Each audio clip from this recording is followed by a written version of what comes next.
Hello. நான் Jayalakshmi, special educator. அ நிறைய நிறைய பேருக்கு வந்து ஏர்லி இன்டர்வென்ஷன் அப்படின்னா என்ன என்ன அப்படிங்கிற ஐடியாவே இருக்காது.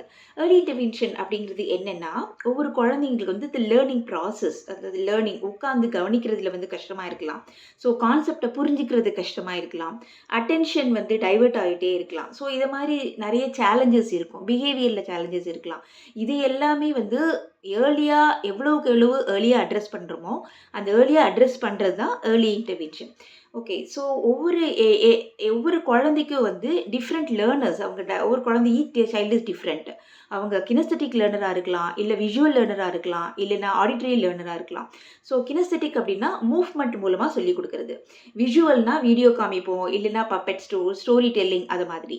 அம் இது ஆடிட்டரி லேர்னர்னா ஸோ இது மாரி ஹேண்ட்ஸ் ஆன் ஆக்டிவிட்டி இதெல்லாம் வந்து கினஸ்தெடிக்ல வரும். ஸோ ஒவ்வொரு குழந்தைக்கும் ஒவ்வொரு அந்த அவங்களோட அண்டர்ஸ்டாண்டிங் லெவலுக்கு ஏத்த மாரி பிளான் பண்ணி, அவங்களுக்கு இந்த சேலஞ்சஸ அட்ரஸ் பண்ணி